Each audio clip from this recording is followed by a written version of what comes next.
Okay. So I want to welcome everybody to PA 509, Applied Political Economy.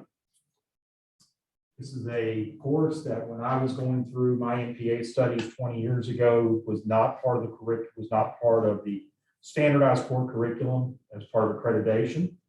It is something that's been added over the last 20 years, and I think it is very valuable because I will say from my experience working in public administration for the last 25 years, a lot of time you're in a classroom learning about how things should be. And a lot of that time is spent learning how things are in an ideal world. And then you get into the real world, and some of you probably have this experience already because I know we have practitioners here in this classroom. You realize that how things really happen don't necessarily match up to what they're supposed to be in class, what they're supposed to be when you're studying them. And our discussion of political economy over the course of this semester, we are going to be looking into a very important aspect of your work, whether it's in the present or in the future as public administrators, the figuring out how to make policy and initiatives and processes and programs happen while taking into consideration the reality that is politics. Certainly something that we see on a daily basis if we watch the news, if we're following what's going on online, if we follow what's going on just around us, even here on this campus. You see this going on, the idea of great idea, this concept that there are great ideas, they have a lot of potential, they can be tested, they can be developed and designed, yet when it actually comes to the formal implementation, there can be a lot of impediments. And for those of you who've taken already public policy analysis, I know some of you have already done that, some of you will take that next. In policy analysis, you learn about how policy is developed, and it's developed a lot of times in a room like this with your coworkers. When I taught it last fall, we talked about trying to be more engaging with the public, having a greater understanding. And in this class takes what we've learned in public policy, or you can apply it when you study public policy analysis in the future, and really helps understand how we actually make things happen and how we have to take into consideration the political process that we have here that's in place in any country, any state or province, any city or municipality or county in the world. So that is what we're here to discuss this semester. My name is Kenneth Hunter. I am an adjunct instructor here at North Carolina State University. This is my start of my fifth year. I've taught here for 4 years. I've been teaching at the graduate level for 5 years. I started my first year at East Carolina University. Along with being an adjunct instructor, I serve as the assistant to the city manager for budget and evaluation of the city of Rocky Mount. How many here know where Rocky Mount is? Great. That's what I wanted to see. Some of you obviously had me before, so I've told you before. But Rocky Mount is about, it's about an hour east of here. It's off by 95. It is, in a lot of ways, a different world than what you experience here in Raleigh. Some similarities, but also a lot of differences. Like I said before, I've been working in the public sector for 25 years. Started my work in purchasing and procurement for the bus company transit operation in Nashville, Tennessee, which is where I was born. Then after attending graduate school at the University of Georgia, and yes, we are happy about what happened on Monday. Finally, I started focusing primarily in budgeting and in general management analysis work at the municipal level. That's where I've always wanted to work, is at the local level. And I've worked for cities in Georgia. I've worked for a couple of cities in Virginia. And for the last 15 years, I have been in Rocky Mount. So I come at this, eventually I do want to go back and get my PhD, but I have a 13-year-old daughter. So that's not going to happen anytime soon. She'll probably be starting her school before I start going back to school. She does want to come here to state. That's kind of her thought right now. Not to my in-laws, who are both Carolina grads, aren't terribly thrilled about that, but so is life. But the fact of the matter is that I really enjoy getting to be in the classroom with you, and I hope that along with the formal instruction, the research, the information that we're going to be studying, that the perspective that I can provide from experience, as well as in the examples that we'll be covering in this class, will provide you hopefully with a well-rounded understanding of what we're going to cover this semester and how it can be applied as you move forward in your professional careers. So what we're going to do to start off with is give some opportunity for introductions. So I'm just going to go in the order I have taken. I will go ahead and say this to the people on Zoom. Just to clarify this class will be taught in hybrid setting. So regardless of where the primary class is, it will be available on Zoom each week. There may be a few weeks where the class is only available on Zoom. But for the most part, this class will be available at least on Zoom at all times. We also have the Panopto system in here. I hope that's how it's pronounced. Hope anybody use that? Okay, some of you have, good. That is not a live cast system, it's a recorded system, but it does provide a better video interface. And also I think it does transcription that helps with respect to this class. So if you happen to miss class, I will make the Zoom videos available, but you can also access them through Panopto. I have put a link to Panopto's folder in Moodle, which we'll talk about when we get to that point here in a little bit. So what I'm going to do is just go down the list. So whether you are in person or online, what I'd like for you to do is just introduce yourself, tell us where you are in the program. If you are working in the public sector, tell us a little bit about that, and also share with us what you would like to get from the course. So we'll start with Jessica Aguilar. Good afternoon. My name is Jessica. I'm a first year, second semester MPA student. I'm also a graduate assistant in the Moodle program here on campus. It's a college access program for Latinx youth. And I'm hoping to get out of the program just the resources to be able to work in the public sector and particularly the nonprofit sector. Okay, next up is Tira Beckham. Yes. Hi, I'm Tira Beckham. I am actually in the Natural Resource Policy Administration program. Until earlier, or I guess like mid last year, I was working in the Secretary's office at NC Department of Environmental Quality, working on climate policy and Executive Order 80 implementation. I'm just excited being here and learn about the economic side of things, because I know a lot about the environmental side. Excellent. Karen Bell. Hi, I'm over here on Zoom. I'm Karen Brinson Bell. This is my second MPA class. In my daytime job, I am the state elections director for North Carolina, and excited to be a part of this. But for your knowledge, my first job out of college was actually with the Rocky Mount Telegram as their lifestyles editor. So I know a lot about Rocky Mount.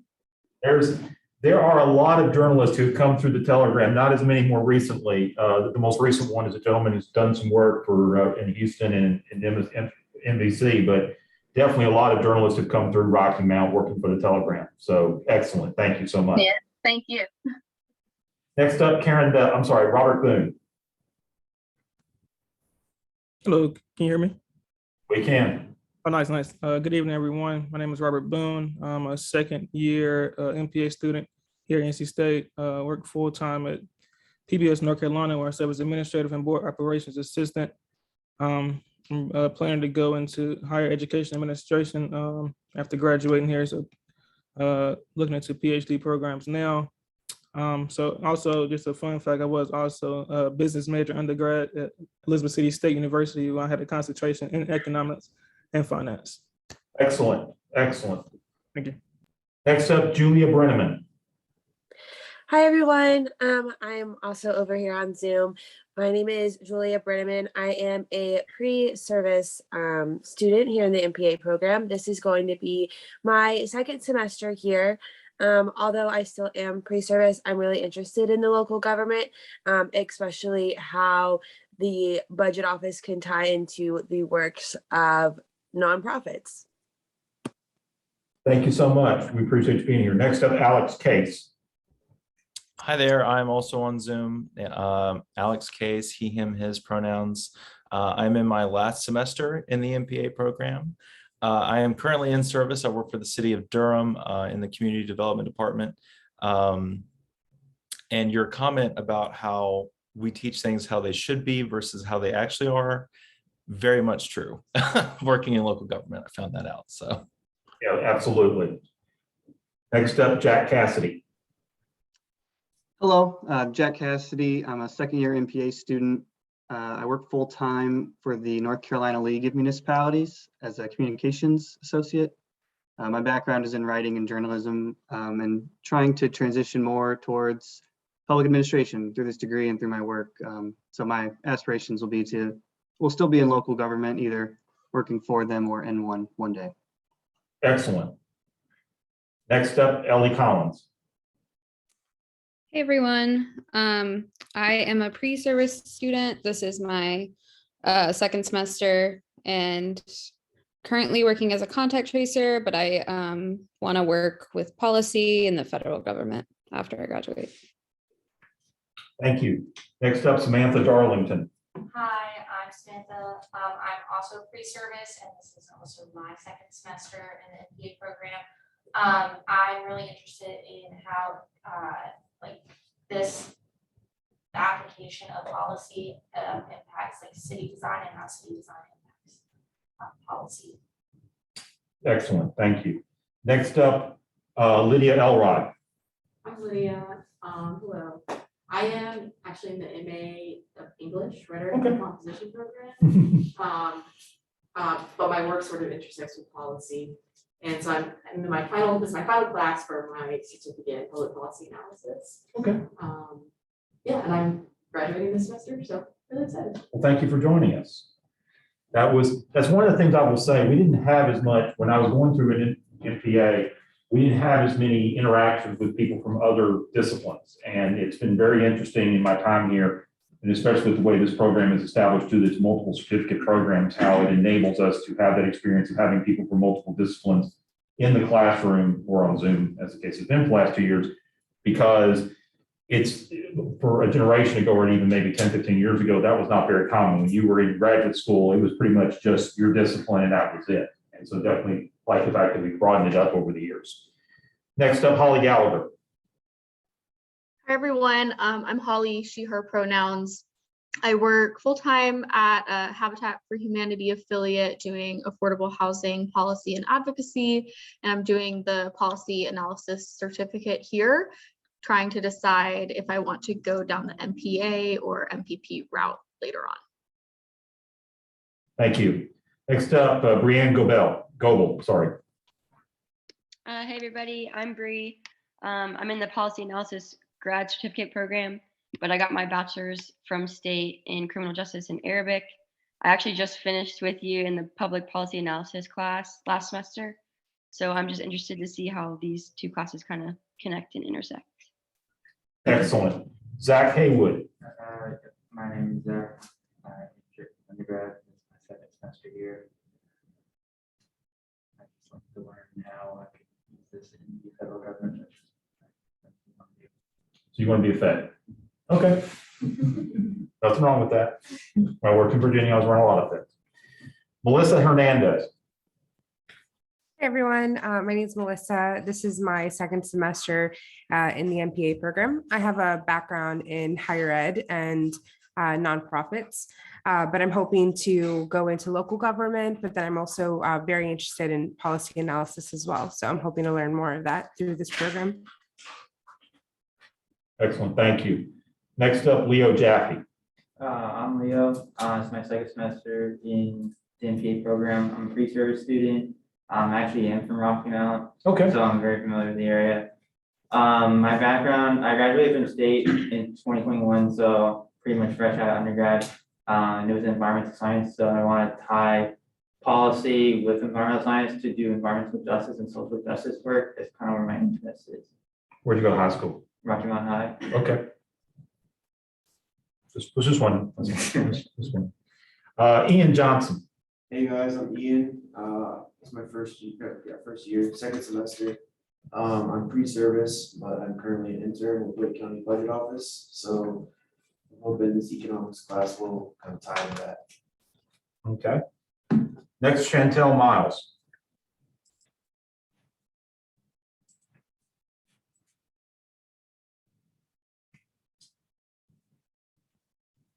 Chantel Miles.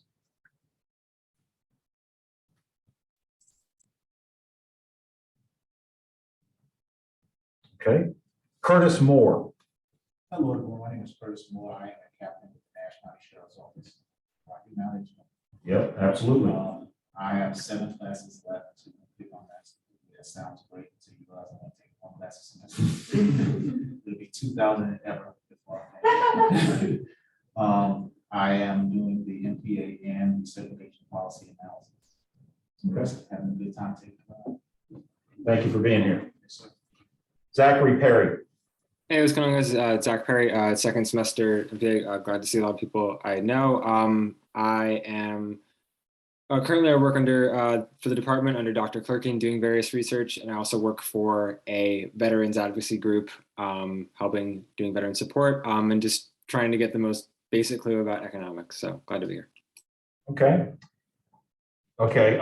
Julian Prosser. Hi, my name is Julian. I am a second semester pre-service student doing MPA. I'm also getting a certificate in like damage, disaster resilience, design and engineering. And so my interest is very much in like local city, like management, like urban planning.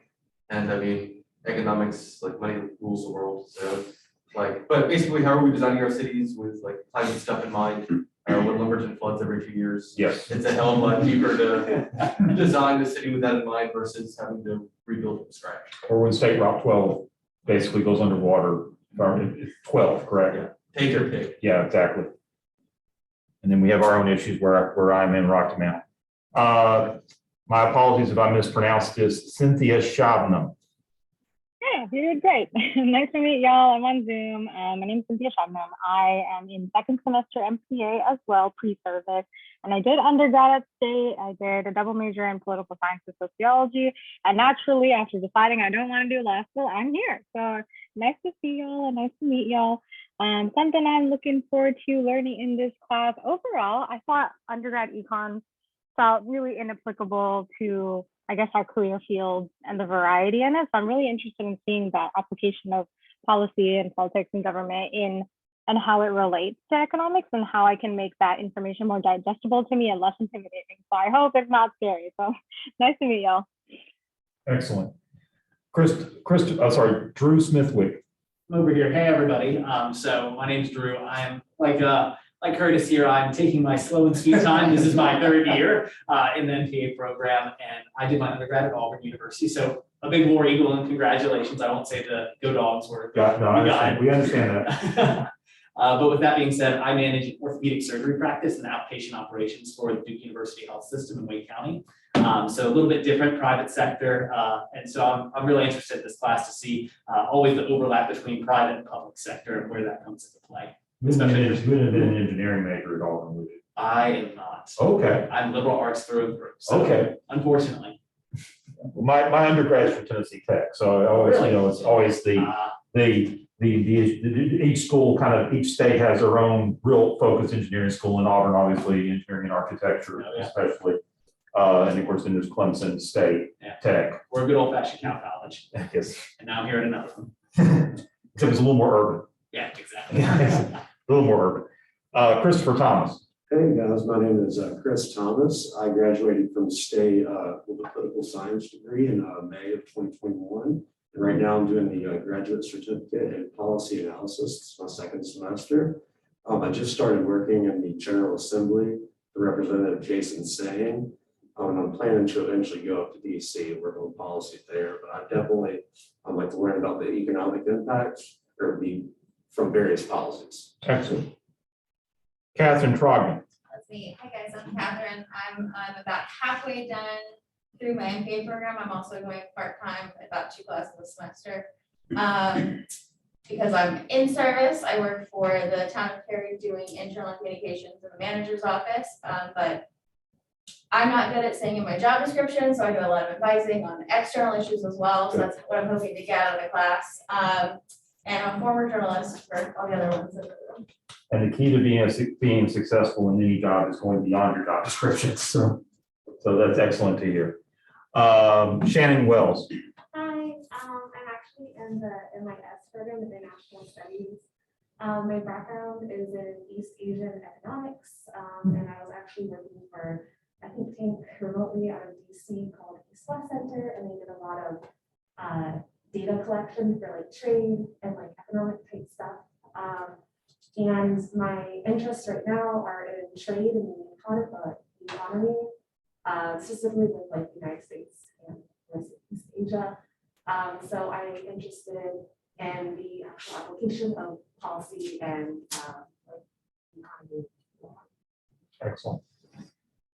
Okay, Carl Wesson. Westland, hi, I'm sorry. Karl. Thank you for So, I'm pre-service, this is my second semester. I'm a graduate assistant here, but I also do some work with the BA media team. I have an interest in policy analysis, so I hope to get from this class, applied political economy is important for policy analysis, so there's that. And last up, but not least, Morgan Westbrook. Hi, so I am also online. Let me turn my video on. I am actually a PhD student in the civil engineering department. After I took the policy analysis class with you last semester, and I actually, after last semester, I added on a public policy analysis grad certificate to my course plan. So I'm interested in the civil engineering side of things, but I definitely want to have a solid base of public policy and how decisions are affecting the general population in a more in-depth way. Okay, excellent. Congratulations. Thank you for joining, and hope this doesn't add too much to your plate, because I know it's having known some people who go for a PhD in engineering, it takes time itself. So thank you so much. Okay, thank you, everybody. I hope that was informative for you. It gave us an opportunity to kind of know each other better, and of course, you will get to know each other better throughout the course of this program. What I'm also going to say to the people on Zoom, because people here in the classroom realize this university, for some reason, does not do a very good job of giving me the space that I need in the classroom, even under normal conditions, to, regardless of what's happened the last 2 years, but under normal conditions. When they told me this happened, I had not been in this part of the building before. And normally I teach over in Tompkins. And I was thinking to myself, okay, if it's got Panopto, then that's going to mean that it's going to be a larger room, because that's typically the way those rooms work. This room has 24 chairs. We have 27 students. I was being very generous to the department here by agreeing to, so whoever needed to get in, we got you in. But we had a situation, I wanted to make sure. So the reality is, if you feel comfortable being on Zoom for the semester, I don't have a problem with it. If you want to change out in and out, that's fine too. It doesn't matter. Like I said, some of the classes will be on Zoom. This mix up here, where we've got about half of you on Zoom and half of you here in the classroom, probably works best. And I will check and make sure as we go to the syllabus when I talk about attendance, but one or the other is fine with me. When we get to, and the only time that it's a little challenging, and what I'm probably going to do, I haven't decided yet, but when it comes to the group project, we may just do that virtually, just so that everybody's on the same page. Because we tried it, for those of you who were in policy last semester, we tried it in hybrid, and it went okay, but it probably would have been better if I just kept it all virtual. So we'll get to that at some point. So thank you all very much. We're going to get now to the overview of this class. We've done our introductions. I'm going to take some time to review the course syllabus, which I hope everybody's had a chance to review themselves.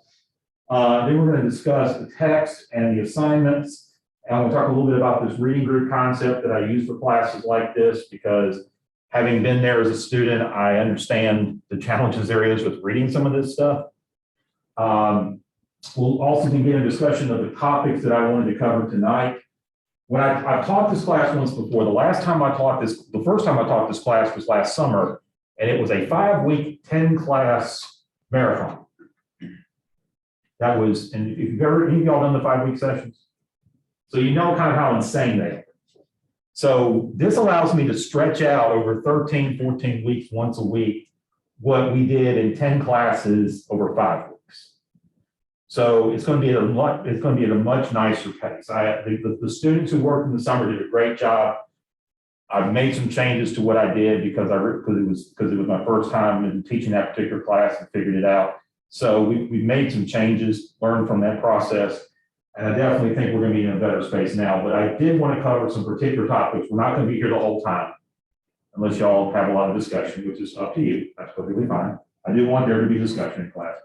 But we're going to talk about the introduction from the textbook, political economy for public policy. We're going to talk about behavioral economics, which some of y'all probably already know about, but we're going to make sure everyone's an introduction. And then I'm also going to introduce you to economic data.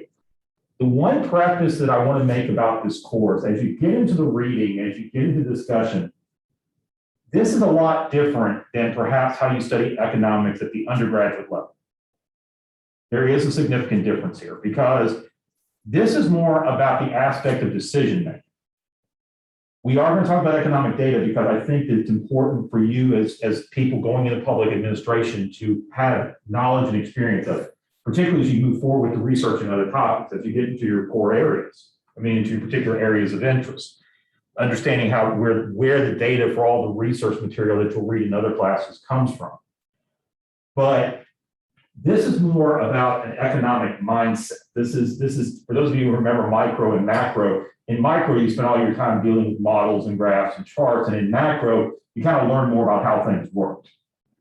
So that's more of the approach that this class is going to be more like the latter than the former. There's going to be some discussion of charts and graphs and various things like that. But I did a lot of that in the summer class last semester, and I honestly felt like it was probably a little too much. I changed the textbook because the textbook last semester in the summer class was written more by formal economists. It was more of an economics approach, a more traditional economics approach. I chose something that was more of a policy approach because I felt like it was more applicable to what we're actually trying to discuss here.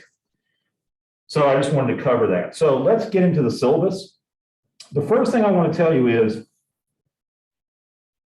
I do use Moodle, but I'm more preferable to Google Drive. And that's because I'm getting older. And what I learned first was Google Drive when it came out 10, 11 years ago, or whenever that was. So I set up a Google Drive folder, PA 509. I try to organize everything by week. And you saw that in how I organized things to begin with. I did just set up a roster tonight because I wanted, and it has everybody's email addresses in there. So if you need to find people directly, you can. I may put in there notification of indication that assignments have been completed. I will not post grades on that spreadsheet because that information is private. You can see it through the grade roster in Moodle. I have included the links to the podcast assignments out in the front, and then there's the syllabus. So let's talk about the syllabus. And I'm not going to read it verbatim. Like I said, I work a full-time job and I'm on call 24/7. So if this phone rings and it's my boss, I have to answer it. So I'm just warning you in case that happens. Happens about once a semester. My email is standard kwhunter@ncsu.edu. If you have questions, you can also call or text me at my phone number, which is that phone right there. Those are the easiest ways to get in touch with me, and I do respond to text. Office hours, obviously being an adjunct, I don't have an office. So if you need to reach me, the formal office hour times, you can reach me at any time and I'll respond as quickly as I can. But formally, it's by phone Tuesdays and Thursdays from 5 to 6. All the rest of this is pretty much boilerplate. Do want to talk about the description and outcomes. The core elements that we're looking at here with respect to economic theory include introducing you to the principles governing the interaction of politics and markets and their application to public policy and public administration. We will talk about and present cases of economic and political market failure, dilemmas of public choice, and the effect of political institutions. We'll also present basic principles of supply and demand and determination of price as they apply to individual decision-making units. We'll present students of the principles underlying current American economic system, the distribution of income, business cycles, national income determination, monetary and fiscal policies. And we'll also evaluate differing views with respect to economic thought and understand their impact on the American political economy. So it is a broad-ranging course, and all this is tied in to try to, for those of you who are going into policy, to understand how it applies to policymaking and policy development. There are 2 principal texts for this book. The first is the primary text for reading throughout the course of the semester. Most of the assignments are based off of is this book here, Political Economy for Public Policy. It's a smaller book than when I did that last summer. It is also more intended to, the author, if you look through the introduction, look to the preface, he's really trying to take a more holistic approach to this. It's not, it's also a little more modern, even though published about the same time the last book was, it is a more modern view. The second book, is more of an assigned reading that you will have an assignment on later in the semester. Normally, what I want to do in the classes that I teach, because they're prereq courses for the most part, is I want to tie in try to use materials that are more commonly found in the public. Research articles are great when you're focusing on particular issues. They're very important, and research books are very important. However, I think we can all agree that there's a very small population of the public who reads them. I had a cousin who wrote them on foreign policy, and I think he would read a book and he was excited that there were 500 copies of it sold. But what I try to do, and I've done this now for a couple of classes, I try to pick books that are written by authors who have strong academic or strong professional backgrounds and who deal directly with what we have. One, it's a little better written. In fact, it's more written for it's actually understandable to read. And second, to make sure that you have a more comprehensive understanding and that it's easier for you to share and use in your professional work. The book I picked for this semester is Principles for Dealing with the Changing World Order, Why Nations Succeed and Fall. Author is Ray Dalio. Anybody heard of him? Okay. He has been writing books now for about 7 or 8 years. He's a hedge fund manager. He's heavily involved in economics and investments for many years. And he has been writing a lot over the years about the impact of economics on society and really trying to understand how economic systems influence and impact society. This book I've started, I haven't finished it, but I have had the chance to read some of it, and it's a very good book. It is about 500 pages, so I would not recommend trying to read it the week before it's due. The other thing I will suggest when it comes to books like this is, of course, you can get it on Kindle or however you want to get it. The other thing I would suggest is that if you're someone who likes audiobooks, using an audiobook while you're reading it is an excellent way to do that. And when I try to pick these books, I try to keep them to as modest a price as possible. I don't assign books that are $100 or anything like that. I went through that experience as a grad student and an undergrad student, and don't want to do that to anybody. But I've included the links. If you have not had a chance to purchase them, I strongly suggest you purchase them as soon as possible. There are also additional readings or other course materials that will be included in Google Drive. On the Moodle page, which you will see that each week has a section or a topic, and then there is a link in each week to the assignments, which is the week folder in Google Drive. So I've tried to make this as efficient as possible. Like here with week 1, you see I've added a bunch of attachments because I wanted to show you some examples of economic data and analysis. I just today added this economic data resources link, which I'll share with, which I'll go through when we get to that portion of the lecture. And then I have the week 1 assignments, and there'll be a page like that for most weeks that'll include direct links to all the reading or videos. I am going to try to use more videos in the context of this to help people understand the concepts. There's a lot more volume of information. They will be coming from credible sources. I'm not going to use them from groups that have either a political axe. We'll try my best not to use those groups that have a political axe to grind or those that aren't really focused. There'll be some topics like behavioral economics. There may be TED Talks or things like that may be a little opinionated, but there is a lot of good information, and I have watched all of them to make sure that the information is valid. So I feel like all of you can be comfortable with that. I felt like I wanted to share this information. And my goal also with these videos is to keep them to about no more than 15 minutes each. I'm not going to post and share like a 45-minute lecture that's going to make you sleep faster than you would if you were listening to me. So So I'm not going to do that.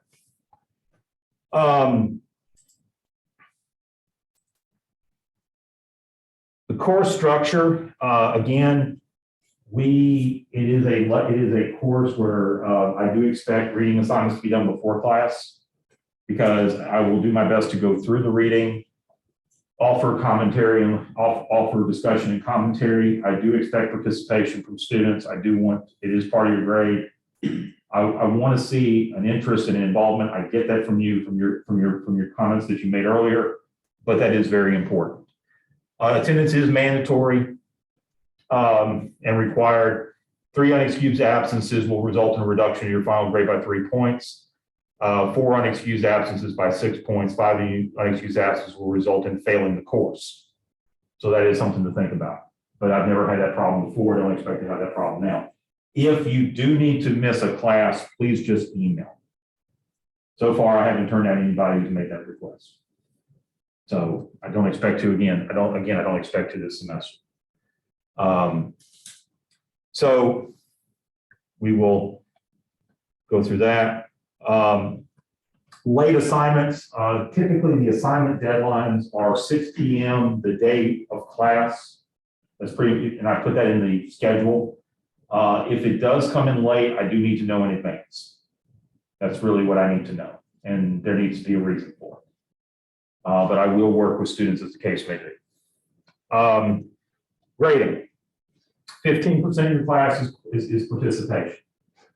And I do take that seriously. I do want to hear from everybody as often as possible during each class.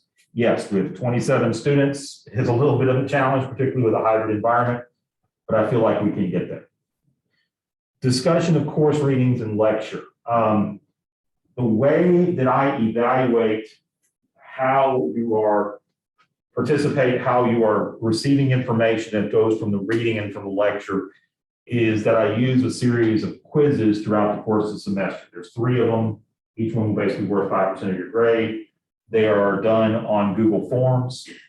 So when the week before each one is due, I will make the link available. You'll fill it out in Google Forms and then you'll submit it and I'll read through it. And typically these quizzes are 2 or 3 questions each. But again, it's the idea of getting to see just how well you are absorbing and understanding the material that we cover in class. And it could be what we covered the previous 2 to 3 weeks. The book policy summary will be over the Ray Dalio book.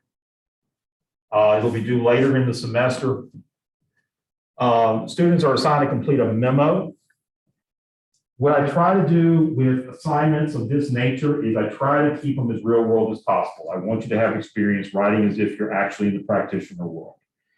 So what I would want, there are going to be several, there will be some additional directions that will be provided to you in a couple of weeks about the memo, about what I'm expecting with the memo, based on some further investigation of the book, further reading. And that will be the nature of your work. What I will also say, when it comes to assignments, I expect them to be submitted individually. What I do allow and I do encourage when it comes to the actual reading is I do encourage group reading. And the way that works is that if you want, it's totally optional, it's up to you. You can kind of preset yourselves into groups of 2 or 3, no more than 3, to kind of parcel out the reading and then work with each other to discuss it. And I do that because I realize that, especially for those of you who are non-traditional students who are here that are in practice, even if you're taking 1 class, it's a challenge. If you're taking multiple classes, it's a challenge. And I certainly want to make sure that you have an understanding. There's a lot of information to get through. And it's more to make sure that you have as strong of an understanding of the material as possible. And working together, I know y'all can accomplish that. Another assignment that I do, and we do discuss these in class, is I do podcast summaries. This was actually something Dr. McDonald developed, and I think it's an interesting idea. I've already identified the 3 podcasts I want you to listen to. There will be another Google form that will be developed that you will fill out for each podcast, and then after the deadline, we will discuss the podcast. And the podcasts deal with some of the subjects that we'll talk about in class, so they're not totally off base. The final 2 assignments, there's a group project. which we will get into more information. What I do ask is that you select your groups by January 27th. I have here on the syllabus groups of 2 or 3. I am making an executive decision right now to encourage, I shouldn't call it executive decision. I would strongly encourage you to keep it at 3. Because that's 9, if we have 27 students, that's 9 presentations. So I gotta figure out how to do 9 presentations in one night. That will be fun. Then on February 10th, I will provide topics related to political economy, as well as more directions about the course. Yes, did you have a question? Oh, you're just drinking. I'm sorry. I'm sorry. Okay, sorry about that. Try to be responsive. And then lastly is the final exam. It is an open book and notes. It is online. It is something I sign out the day after the final class, and then you have a week to complete it. And again, it's designed to be the case where you are producing a work product, as opposed to just simply answering a question or 2. Are there any questions? Everything else in the narrative of this syllabus is university policy. This is the course schedule. Next week and the week after, we'll be discussing normative foundations, which covers chapters 1 through 3 of the text. On February 3rd, I apologize, we will start our discussion of social dilemmas. The first podcast assignment is due before class on February 3rd. And then the first course reading and lecture assignment will be due before the start of class on February 10th. So you have some time to ease into class. Just don't ease in too slowly. There will be no class on the 17th. It's my daughter's birthday. So there's not going to be any class on the 17th. Constraints on good governance is the 24th and the 3rd. The podcast 2 assignment will be due on March 3rd. Constraints of good government also will be, our part 3 will be on March 10th. And as you can see, throughout the course of these classes, we're primarily focusing on this textbook, on the primary textbook, but during that time, I am expecting you all are making headway on this one in your own time. March 17th, spring break, have fun. It's also ACC tournament weekend, which is kind of how things operate here in this part of the country. So on the 24th, when we get back, we will be discussing the Dalio book.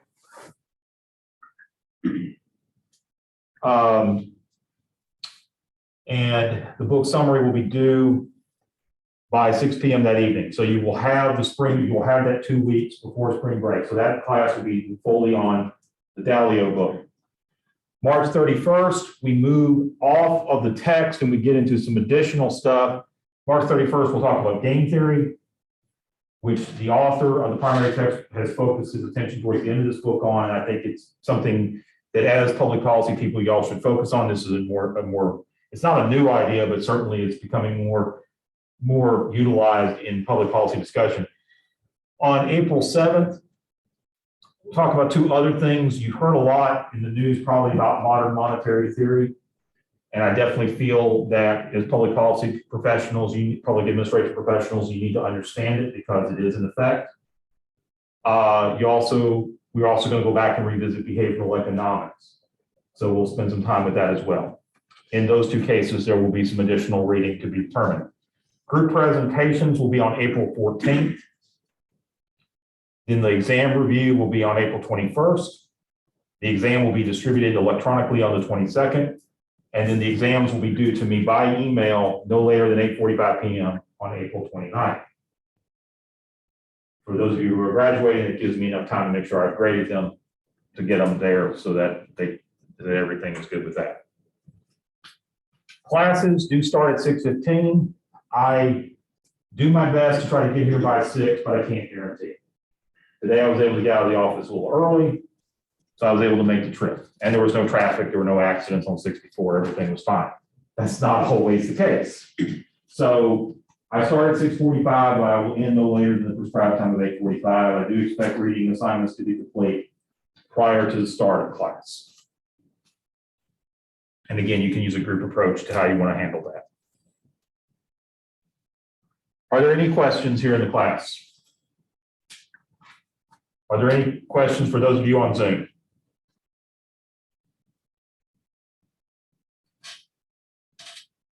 Okay.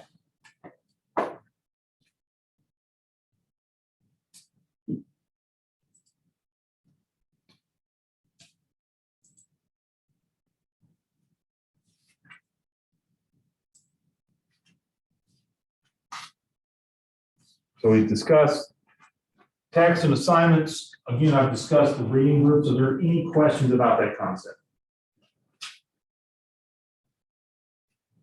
Okay. So let me go back to so we've got three things I wanted to talk about. The first is the introduction test. And really in this introduction section, the author, Bueno de Mosquito, and I'll try to be better about saying that as I can, is really trying to introduce us to this concept of political economy and trying to differentiate it from perhaps how we understand, how we've kind of traditionally understood economics. Economics is often referred to as the dismal science. It's kind of got a cold, kind of very, I wouldn't say aloof, but it's very direct and very cold in terms of how people respond to it. And what he's trying to say here is that what we're really here to talk about when we're talking about political economy is about politics. Because political economy, as he defines in the preface, is the study of optimal policy, which he spent a lot of time discussing in public policy analysis, taking seriously the constraints, keyword constraints, that are imposed by the political process. We see this, those of you who are practitioners, you see this a lot.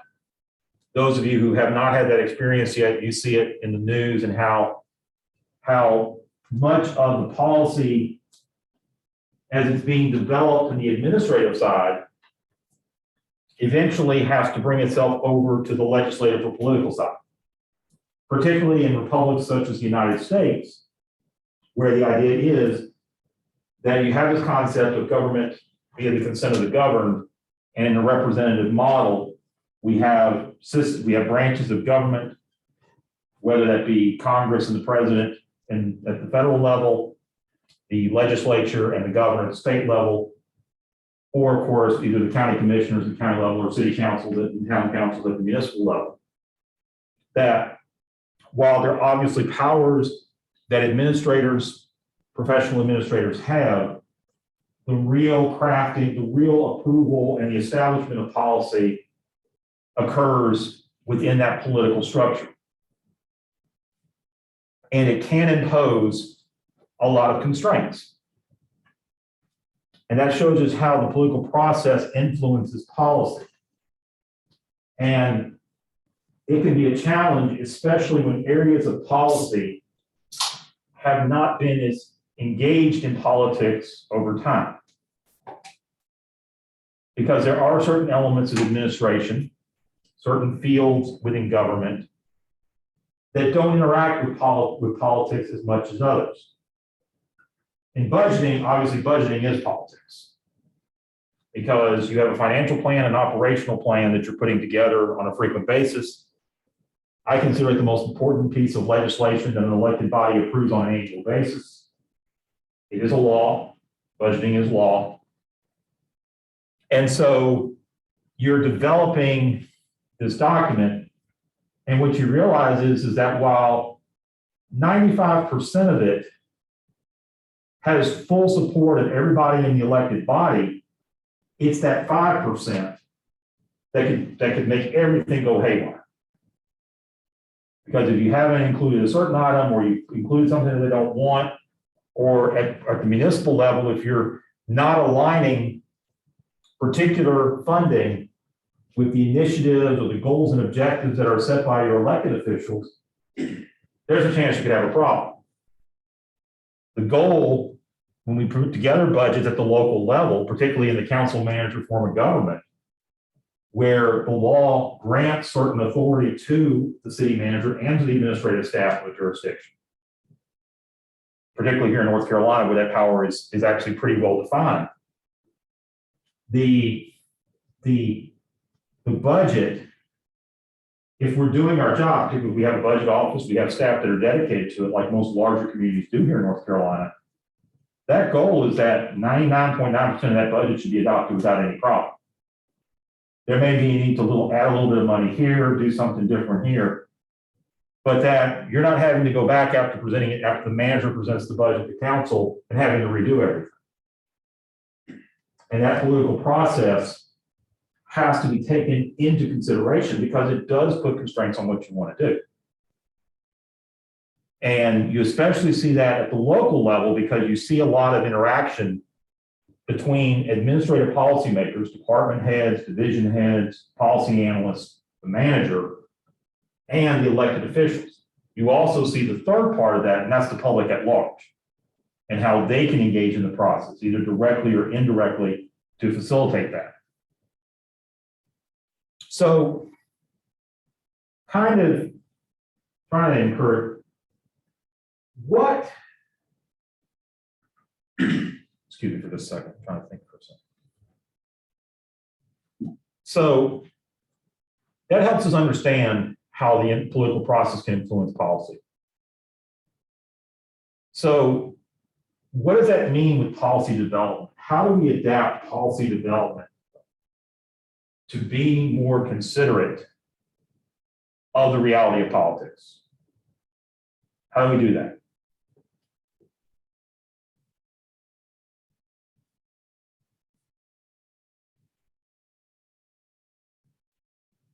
Because in public policy, when we're developing public policy in a more formal setting, particularly at the administrative level, what you often have is that you're trying to find the best solution of a lot of different alternatives. Policy analysis is the evaluation and the examination of alternatives. You identify a problem, and then you ask, how can you solve it? And in policy analysis, you're trying to say, okay, how do I solve this problem? You put together a bunch of alternatives, you do pros and cons, you do various types of analysis, cost benefit, others, and you're trying to figure out the best solution. And so that's, in a nutshell, what clean, formal, scientific policy analysis is. It's a scientific method applied to real world problems. But we know through experience that there are going to be constraints and challenges placed on it. What could some of those constraints be? Yes. On policy analysis? On the development of policy analysis, what could some of those, what are some examples of political constraints? Money. Money, absolutely. Not just the amount of money available, but the amount of money people want to make available. Anybody else? Yes. Opinion. Certainly opinion. That can be formulated in a lot of different ways. I was gonna say like political agenda, but it's. Political agenda and opinion, well, actually, they're different in a lot of ways. Agenda, opinions can be more personal. Agendas are not as much personal as they can also be institutional. So agendas, for example, if like when it comes to, and I've brought up public health, but when it comes to healthcare and healthcare for women, obviously there is a political movement that has a political agenda that's a very large agenda on both sides of the abortion discussion. And it even rolls into birth control, into other things. And so those agendas, yes, there's an opinion component of it, but those are much larger apparatuses than just simply opinion. Yes. I guess you could, one constraint would be just assuming that stakeholders or the general public are predictable. That kind of goes into the whole, the article about that you posted about the election Now, kind of assuming that people actually base their opinions off rational thinking and not just kind of what's in front of them at the moment. Right, and that gets into the whole thing of behavioral economics, absolutely. This whole, the challenge with the traditional, or what's often referred to as neoclassical study of economics, is that everything is looked at in a perfect environment. The idea is to achieve this concept known as equilibrium, where whatever the competing variables are, and if I'm wrong, and if I'm misstating this, please correct me, because I know there's people here who've probably done more of that with formal economic study than I have. But you're trying to achieve equilibrium. That's your goal, at least in the study of economics, or you're trying to maximize to some degree. But the reality is that that's based on people on forces being perfect actors, being totally rational, fact driven. And as we know, that's not always the case.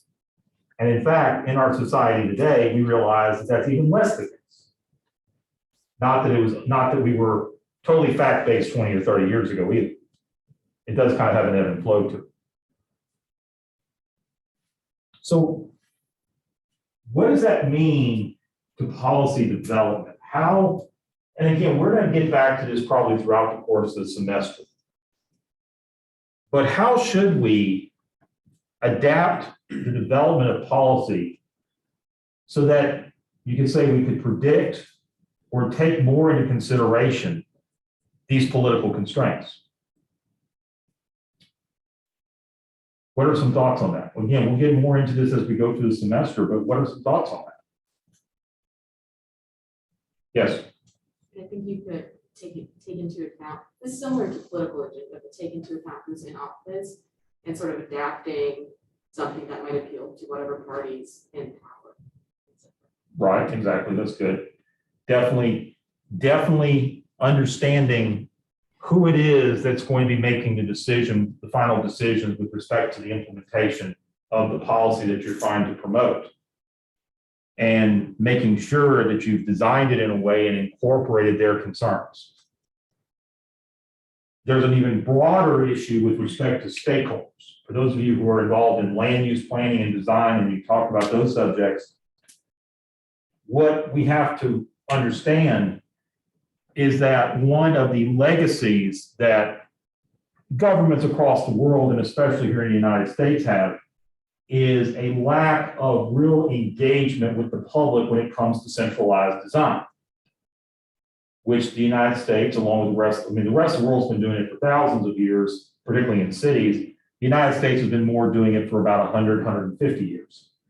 And that centralized design has achieved some things, but it's also created a lot of serious negative externalities, especially negative inequities. And as we try to identify what those problems are and try to address them, particularly when it comes to issues of neighborhood redevelopment, downtown redevelopment, urban, a lot of cases in urban, but it also applies in rural development, there is the need for policy developers to be more considerate of the interests of stakeholders, particularly those who have lived through the past experience and are going to be impacted by whatever redesign or redevelopment occurs. And that is something that we are trying to do a better job on. And even gets to the point of what approach you use to engage them. Because sometimes processes can be too complex or don't necessarily capture, don't necessarily capture what you're trying to capture. Or three, and perhaps even more importantly, don't necessarily make the stakeholders feel like they're being heard, listened, or really seriously considered. And what we see now is that if those factors are not considered, then as the policy moves forward, there's less chance of success for implementation because stakeholder groups in general now, if they are somewhat organized, obviously if they're not organized, they struggle, but if they are somewhat organized, they have more tools and they have more capabilities to be able to connect with political forces, to be able to put pressure against policy development. That was not always the case. technology, information. And I think some degree, the reducing of that gap that used to exist between the political class and the public, particularly at the local level. Obviously in Washington, that gap will exist forever and only grows larger. But at the local level, that gap has shrunk. And it creates a lot of challenges, but it also ensures that there's more engagement between the public and their elected officials. Did you have?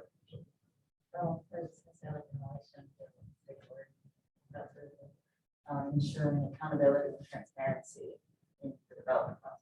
Absolutely, absolutely. There has to be accountability and transparency, and that's very important. And when it comes to accountability, it's about policymakers and policy developers, it was about people who develop policy willing to accept ownership for what they do.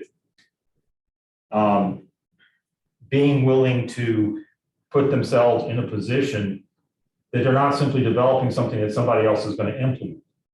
There's still a lot of chances that other people will implement it, but that they are going to see it through. And then when it comes to transparency, it's making sure that people can see the process. It's really about understanding and seeing the process in the open, which is not always consistent with efficiency, which is a key word that we know of in government, is trying to achieve efficiency. Open processes are not efficient.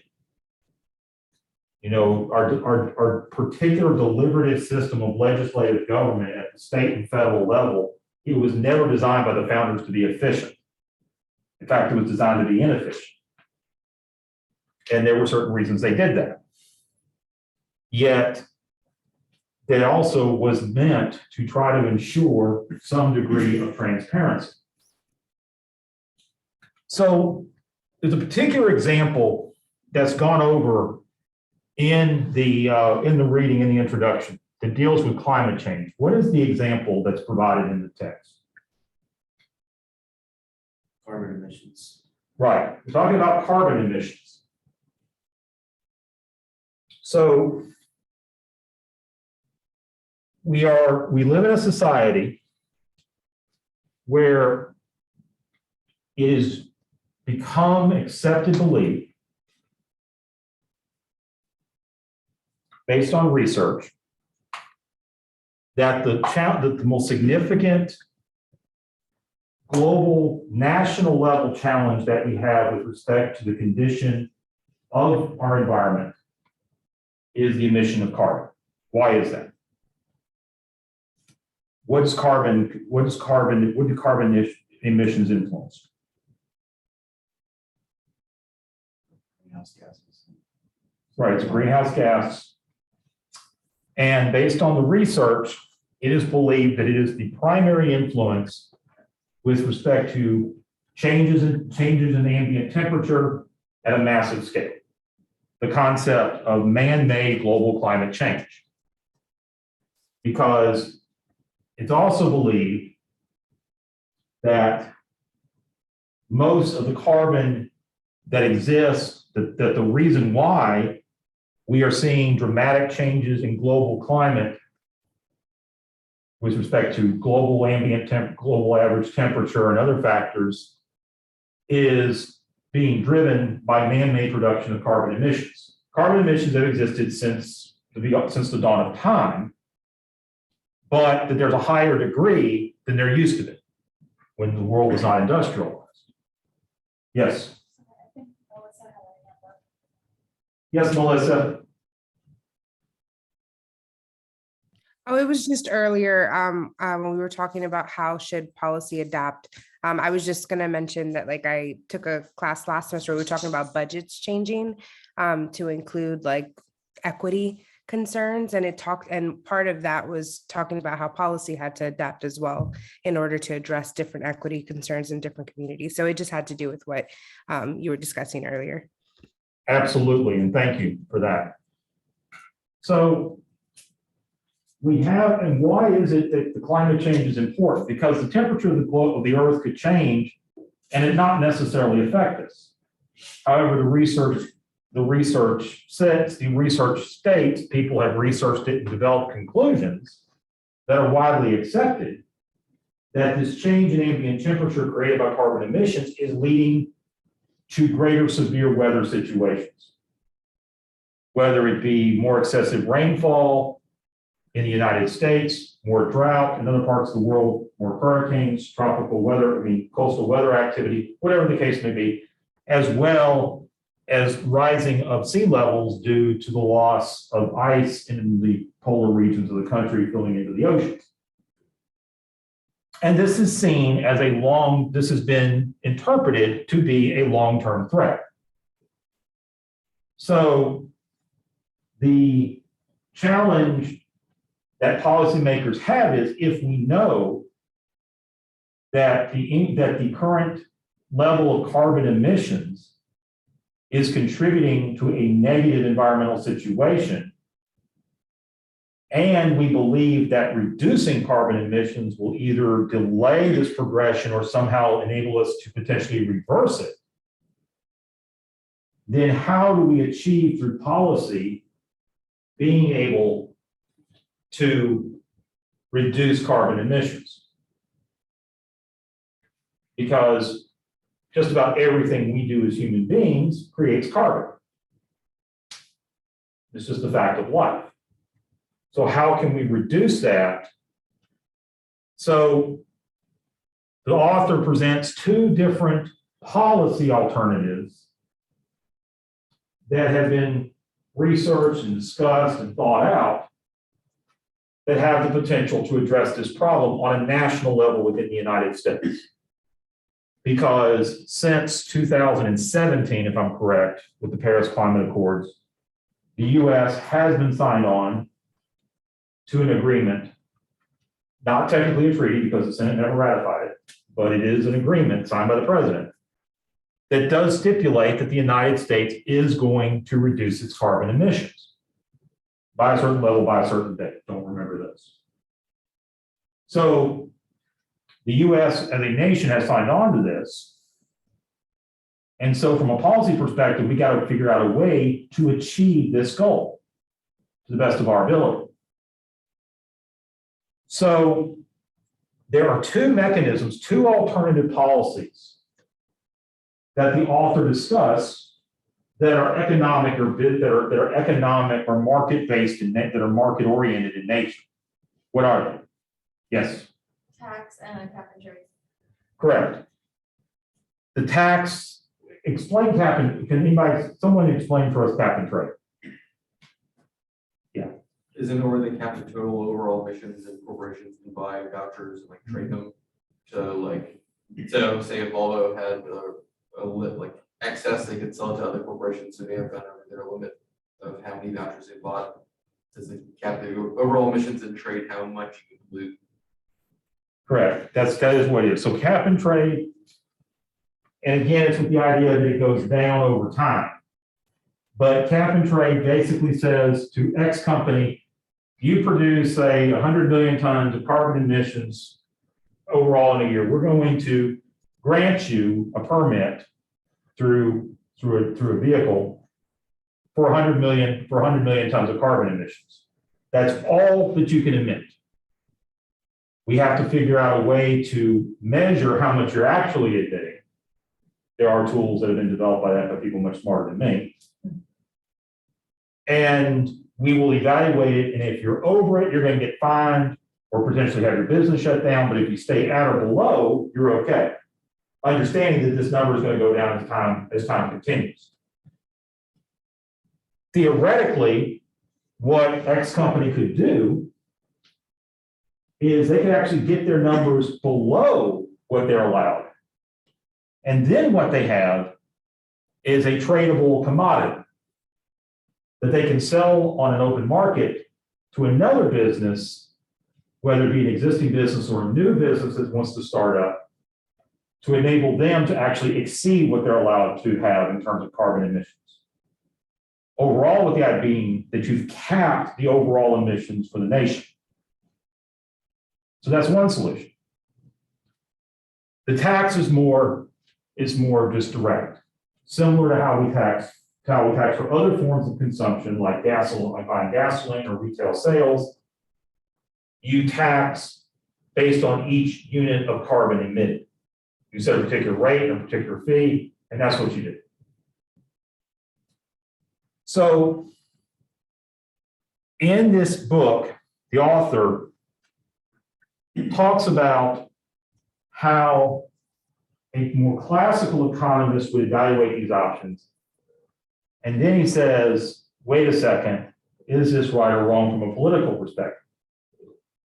How would you think, based on those two options, the classical economist looking at concepts like supply and demand, looking at other factors, which one would they say is the better alternative? Or potentially the more palatable alternative?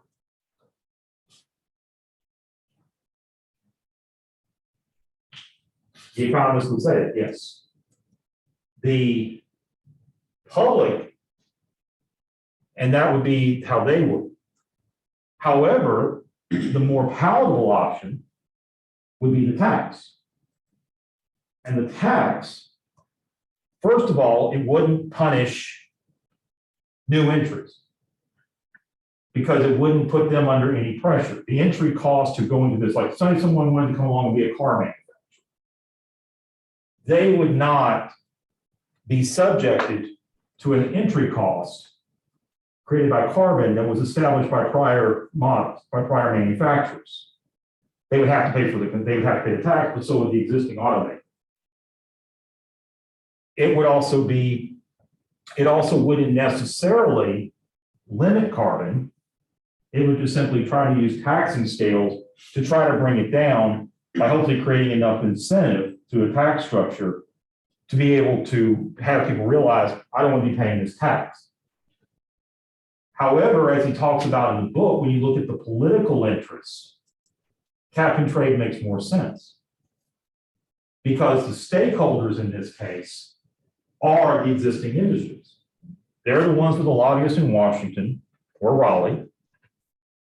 They're the ones who are in a situation where they're the ones who are going to have to change their methods. They're the ones who have the most direct connection with the officials who are going to make the decision. So whereas taxation may be more fair and even more equitable, the reality is cap and trade from a political economy perspective makes the more sense. Which is why if you've listened, when you listen to politicians, in general speak, the politicians talk more often about cap and trade. They don't talk as much about taxes. Personally, I would rather see a tax. And the easiest way for me to see implementing a tax is to get rid of the vehicle fuel tax and then create something that replaces it and expands it with respect to carbon. That way you're not double taxing gasoline. So that's the example from the text. Let's talk about everybody's current favorite issue, public health.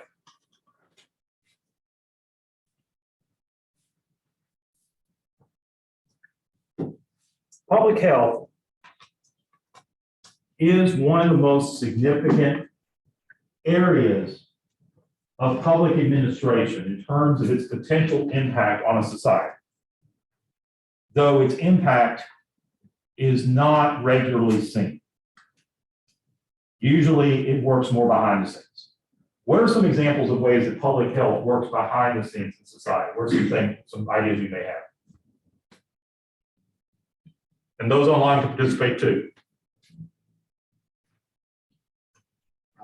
I mean, really anything to do with infectious diseases. That's certainly the one that we think of right now, yes. I mean, scientists work in labs and other places that the public doesn't see. And there's a lot of them here on this campus, or at Centennial. Yes. Sanitation and sewage and clean water. Yes. The work that they do to evaluate, and they do this a lot of times, particularly here in North Carolina, some more through DEQ, but the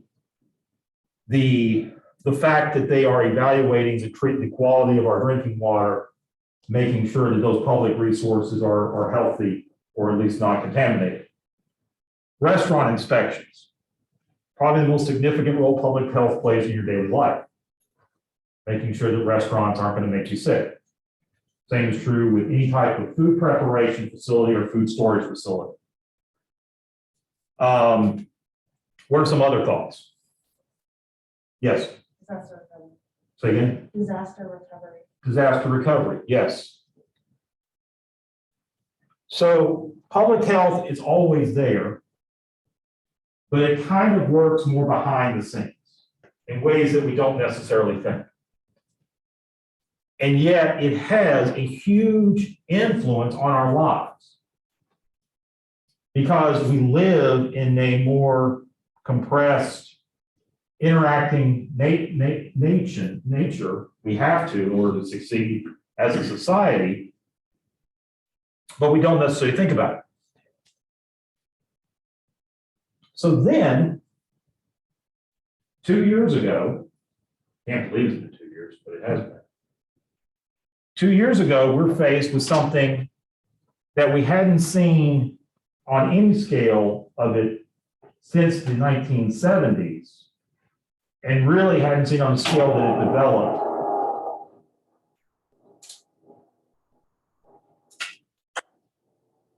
For some reason, it likes to do that.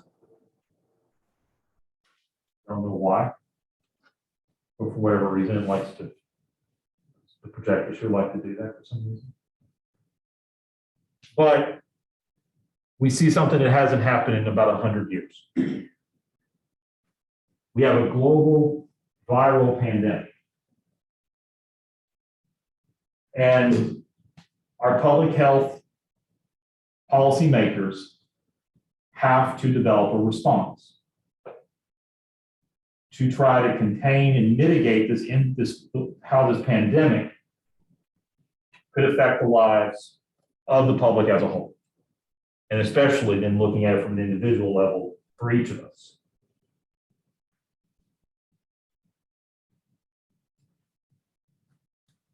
When you look back at any type of event like that, you're always able, the question you always want to ask yourself is, what were the alternatives? So thinking back to the beginning of COVID, and I realize that we've lived it under the conditions that we've lived it in, but ask yourself, what were some of the alternatives that we had early on? And again, I'm not here to criticize anything. What were some of the alternatives? How could we have responded to this? And also looking at what we did do. I mean, what were some of the options that we had, including what we did? Thoughts? So the federal government could have done more around statutory sick pay, so people wouldn't have felt as pressured to go into work in unsafe conditions. Okay. They did take some steps, but then those steps ended. And right now, what we're seeing with Omicron is that there's a lot of people out there that are getting sick, have not recouped the sick pay that they may have had to take at other times and are now having to take unpaid time off.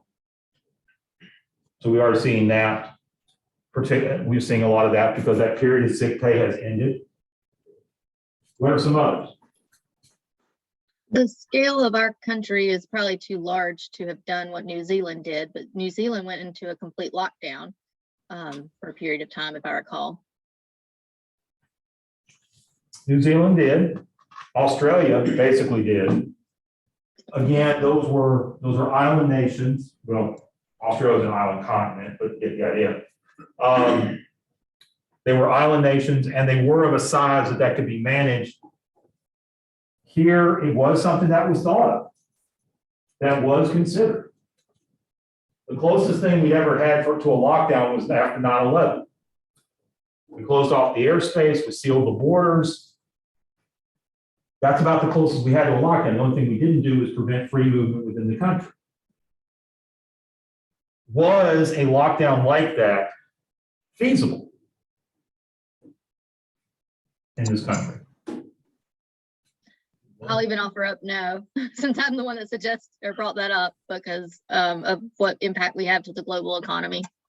Okay. Someone said something else. Someone want to add something? I think it was an option, just wouldn't be very palatable. It absolutely wouldn't have been palatable. So public health policymakers came into the White House, governor's office, council, mayor's offices, city manager's offices, county manager's offices with a variety of solutions. And I can tell you, based on what I heard, like for one example, there was the whole issue of access, the whole concept. We knew masking, we were told by the public health officials that masking was something we needed to do. I'm being very careful how I say these things because I realize that there's a lot of differing opinions on these topics. But we were told by the public health officials that masking was something we should do, particularly in public and in enclosed spaces. And so the governor was developing an executive order. He had a series of executive orders that came through using his authority to state how masking, social distancing, and all of these different mitigation efforts that were being advocated by public health professionals would be applied in various public situations. And one of the most challenging was how do you apply it in the retail environment, particularly in the one retail source that everybody needs. And what's that? Grocery stores. So I was on a call, I think it was a League of Municipalities call, I can't remember, but it was some group. And they're telling us about how when the mask mandates were applied in North Carolina, and this was the same challenge in other states, the real question came down to, well, how do you enforce it? And ideally, what the public health officials wanted was that they wanted to say, it is the responsibility of the business owners to enforce them. And if they don't enforce them, they could be fined significantly. Well, how do you think the grocery store owners thought about that? They weren't too hot about the idea. Because the grocery store owners looked at it from the perspective of a couple of things. First of all, it was a direct change to their relationship with the customer. I mean, typically a grocery store employees are friendly to us. Sometimes they don't want to be, but usually they are. There's also the fact of, do you really want to take a grocery store employee and put them in the position of having to enforce a mandate? It's not something they're trained to do. It's never something, it was never an expectation. I mean, we've gotten to the point where, generally speaking, if a grocery store employee sees somebody shoplifting, their job's not to stop them. They're told by their employer, don't stop them. Because you don't want there to be an incident that could cause a problem. You just report it and move on. Is that correct? Absolutely. Yes. So the reality is so these grocery store owners have a lobbying group. So they naturally go to the governor's office and say, we need to work something out because we don't want you putting this burden of a mandate of enforcement. We understand about the masking. You want to tell us to put up signs and do certain other things, that's fine. But don't penalize us if we're not able to enforce this. And so what they worked out instead was this whole concept of one-way aisles. If you remember going to a grocery store and dealing with those. And were they necessarily followed? Sometimes yes, sometimes no, but generally not. You also have the fact that while there was a mask mandate statewide, I'll be very honest, Wake County was far better at it than Nash County. And a lot of that had to do with the acceptance by the public.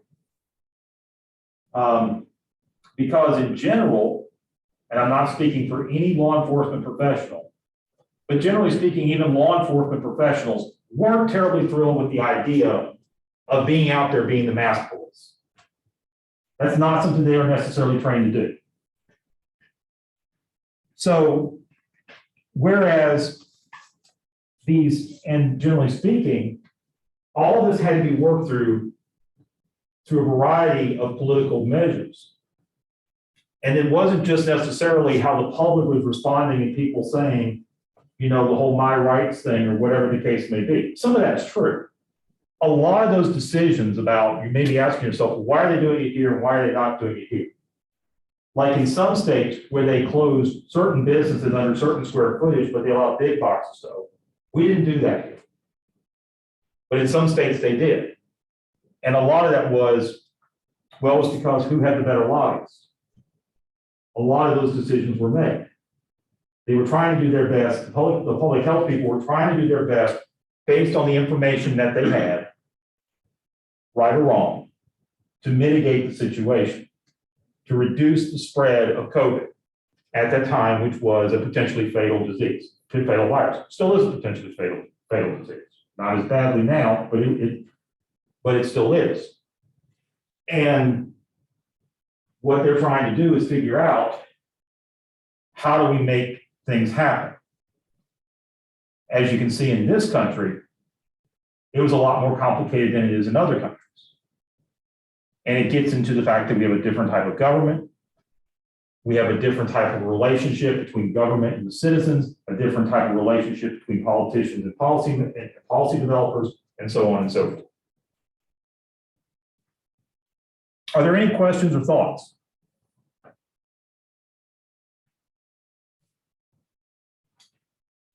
Okay, I'm going to try to do the next two parts in 30 minutes. Is that okay with everybody? We don't need to break or anything?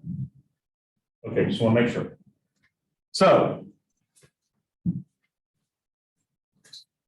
behavioral economics itself has been around for a while, but it's really come into vogue probably over the last 30, 40 years or so. And really, what it does is it combines the elements of economics and psychology to understand how and why people behave the way they do in the real world.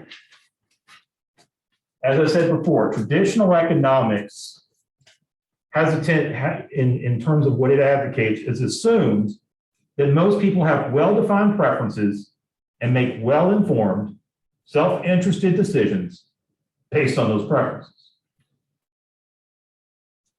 And if that was the case, then generally speaking, the public would be completely predictable. Now, at times the public is predictable. No question about that. But a lot of times they're not. So behavioral economics helps us try to understand reality. And thanks to the folks at Duke, one of the few things they do right. Just kidding. They have a great medical facility. The people at Duke have developed programs that try to incorporate behavioral economics into public policy. And they offer a certificate in it as well. But I wanted to make sure to bring this up.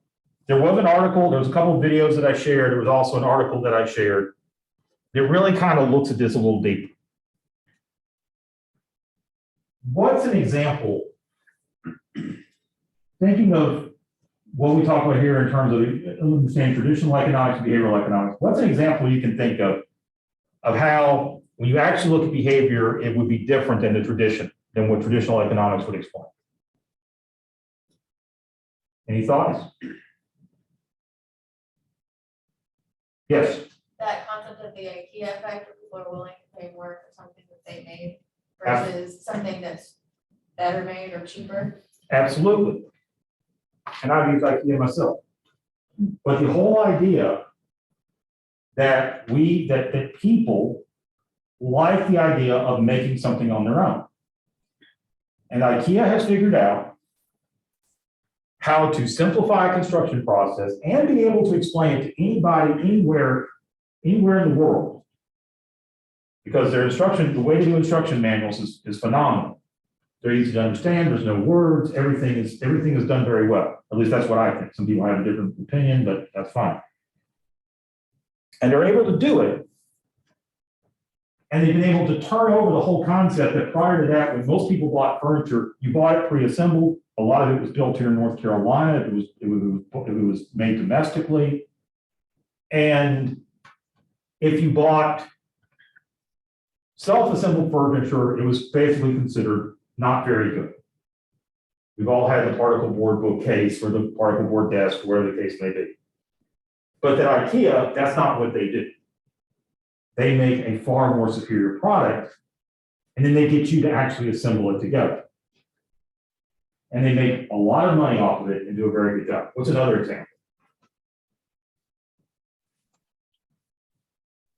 You brought up, I mean, since we were talking about grocery stores earlier, it reminded me I think it was the nudge piece, just how they changed the marketing, even though they had reduced the price of the cans of soup. They were presenting it as a better deal if you bought in bulk versus just getting a discounted rate. Right. We see a lot of that in retail. And the whole concept of nudge, try to apply what we see in other aspects of the economy and try to apply it to public policy. You know, the whole concept of nudge was used to advocate public policy concepts like adding calories to fast food menus. When I was growing up, and y'all may remember this, some of you obviously do, but when I was growing up, you didn't see any of that information on a menu.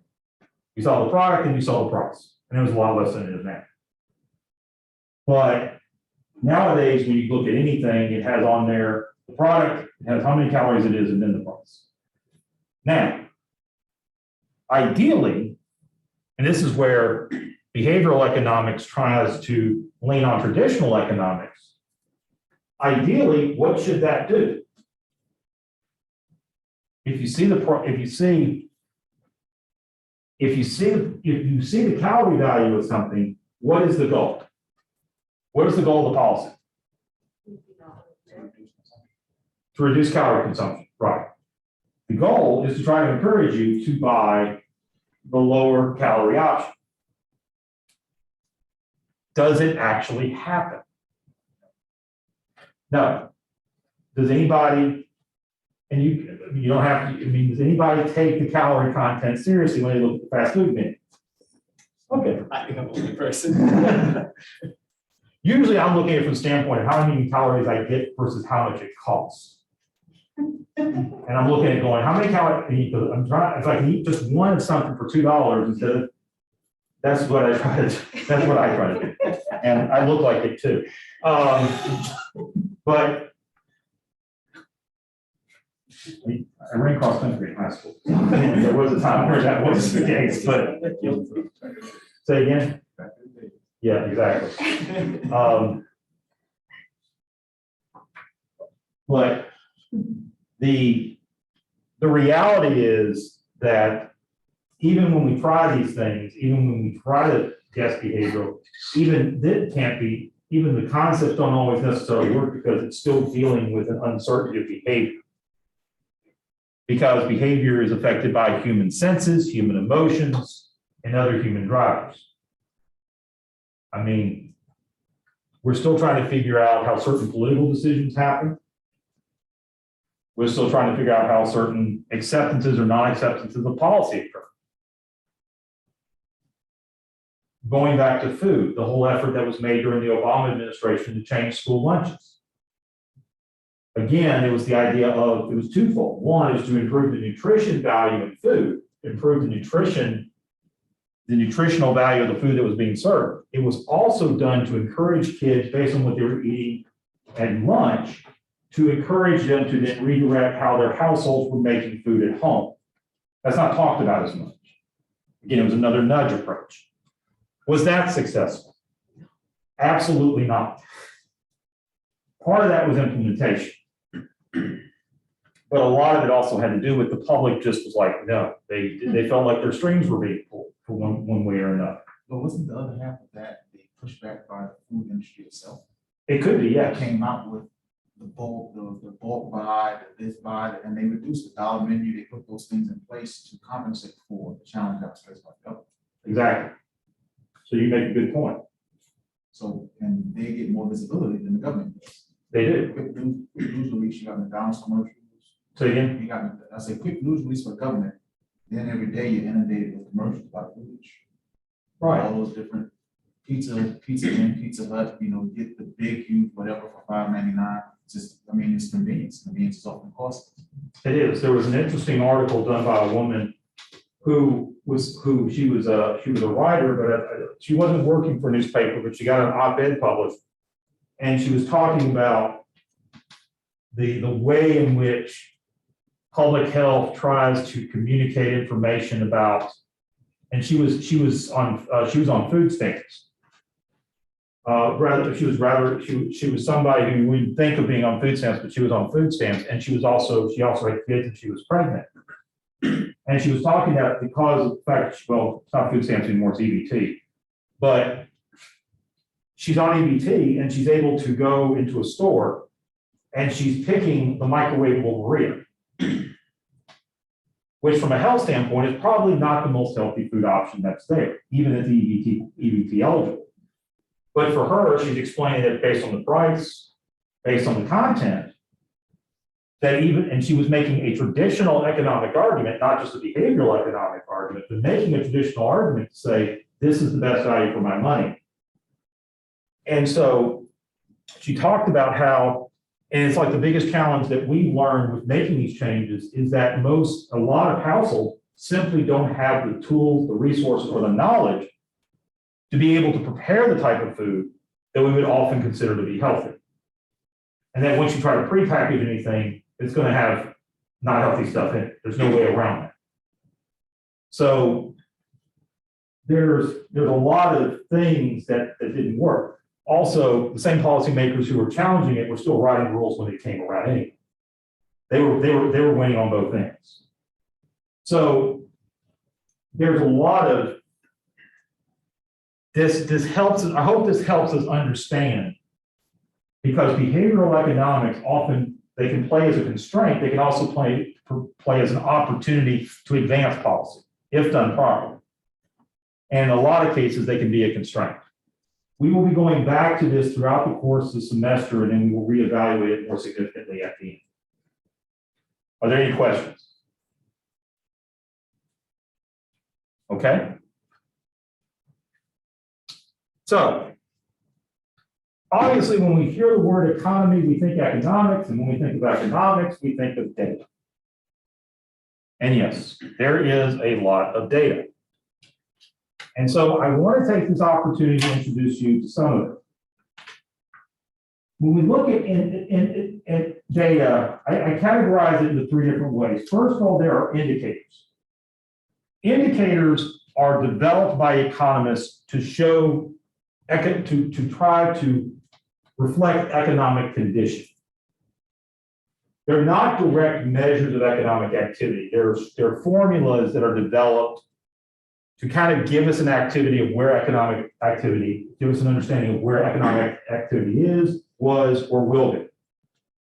They can be current.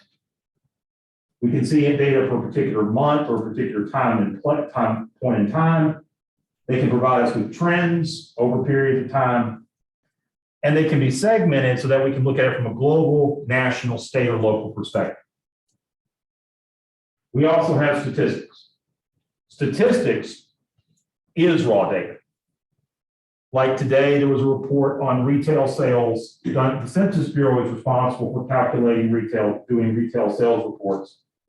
And they did their final retail sales report for the calendar year of 2020. Takes them about a year to finish out the final report. They do a monthly update, but a more frequent monthly update, but it's an estimate. But they came out with their statistics for the calendar year 2020. That's an example of a statistic. Knowing how many people are employed or estimating how many people are employed is a statistic. But a lot of times what we focus on are indicators, because we want to see where are things going. And with indicators and statistics, then we were able to provide analysis.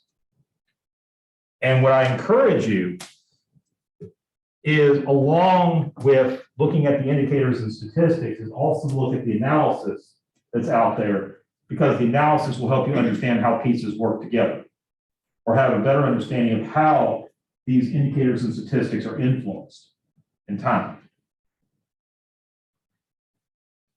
So what I've done is I've created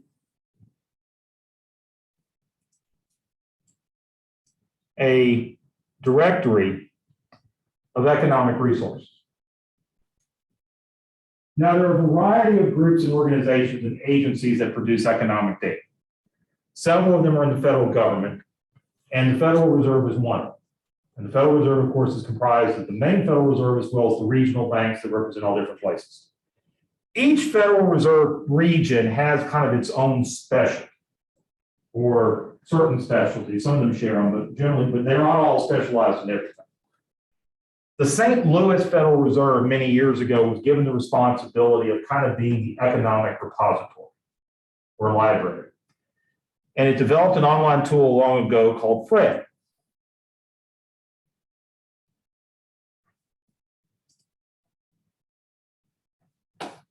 Which has been around for 30 years. FRED captures just about any statistic or index on the economy that you would want to see for the United States, and has a lot of those for the world. It captures it nationally as well as locally. Obviously, right now, inflation is a big one. The inflation is primarily measured by an index known as the Consumer Price Index. It's basically intended to be a shopping cart index of what consumers buy. There are two different key measures of the Consumer Price Index. There's everything together, and then there's the other one, which is all items less food and energy, because food and energy prices have a tendency to be more volatile. Click on this, and it shows you what the Consumer Price Index is. And as you can see, it's increasing. And you can see here, it starts going even at a higher degree in just the last year.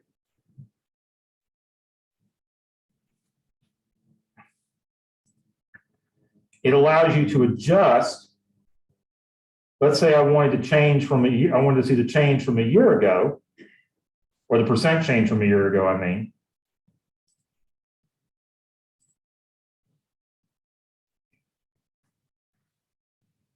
And this is, of course, what everybody's focused on right now.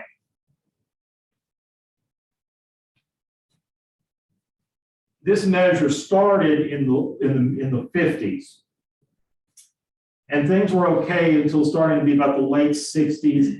We had a huge spike of inflation in the early 70s, and a lot of this was driven by inflation. You can see here from the mid 70s to the early 80s, it went stratospheric. I was a kid at that time. And it kind of subsided, and for an extended period of time, from the mid 90s to very recently, it remained at a pretty relatively low level. And this is one of the goals of the Federal Reserve, and has been a long-term goal, is to keep inflation at a relatively stable level where prices don't increase. That's correct. That's what I thought. Saw some eyes. I just wanted to make sure. That's what I've always thought. So I just want to make it. But to keep inflation at a relatively modest level, knowing there's going to be some increase in prices, but to keep it low.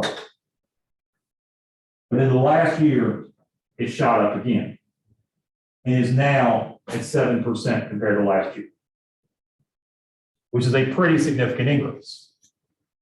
For most people, because it hasn't been seen, in fact, it hasn't been seen that way in 40 years. There's a sizable percent of the population where this is the highest it's ever been in their lifetime. And what we also, but what FRED also has is it has inflation. You can go into it even deeper, and you can find how the consumer price index for different sectors of that shopping cart: food, housing, medical care, transportation, and so on.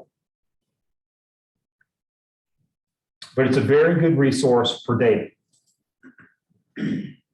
Three key federal agencies that are involved in collecting and producing economic data, both indicators and statistics, are the Bureau of Labor Statistics. They do unemployment, employment, but they also do the Consumer Price Index. The Bureau of Economic Analysis, BEA, they're the ones who measure GDP, gross domestic product, and measure other things like incomes and outlays. And in census, along with what they traditionally do, also does a lot of economic data like retail sales, housing starts, and a lot of other statistics that we focus on.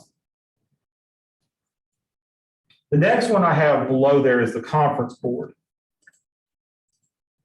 The Conference Board, and the challenge with the Conference Board is that they are proprietary. The Conference Board does something known as the Leading Economic Index.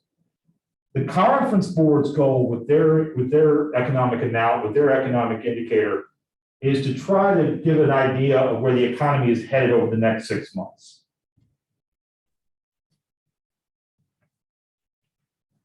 So as you can see, it increased they say here that it increased by 1.1% in November, that it is moving in a positive direction. I gotta find the press release because it has the actual chart in it.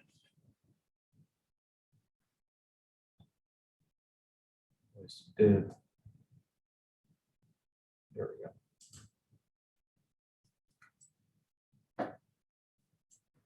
So the blue line is the leading index and the CEI is the coincident or current. And as you can see, goes up and down, was rising up until COVID hit, dropped like a rock, and has then shot back up since.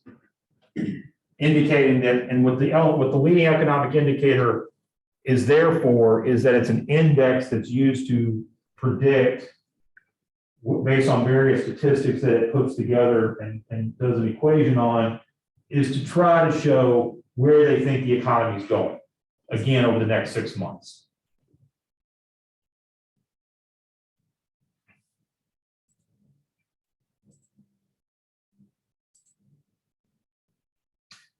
Talked again about the Federal Reserve districts.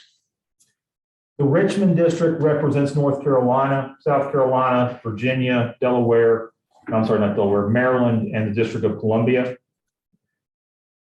They do a lot of their own economic reporting, some of which is consolidating data from a variety of sources.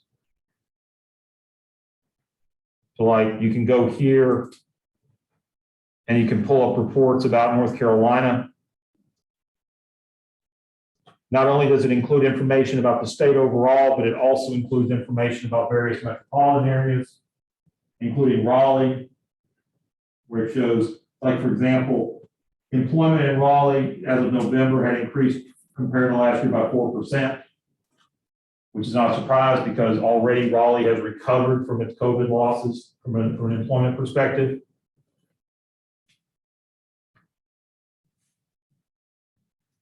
But there's a lot of good information here.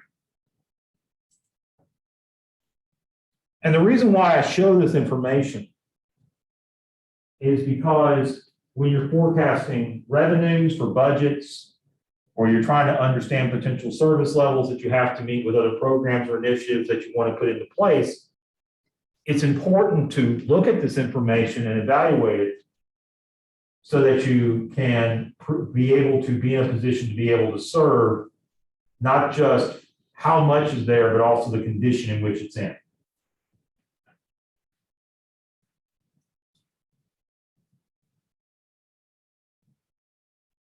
I hate it when it does that.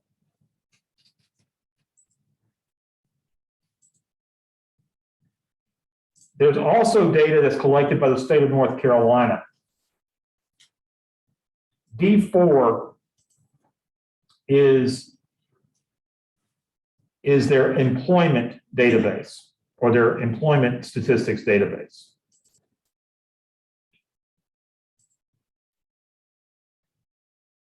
And it can be used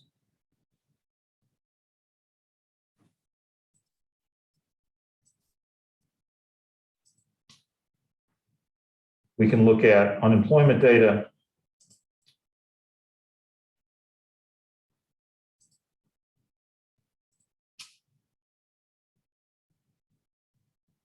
Like we want to see how much employment has grown.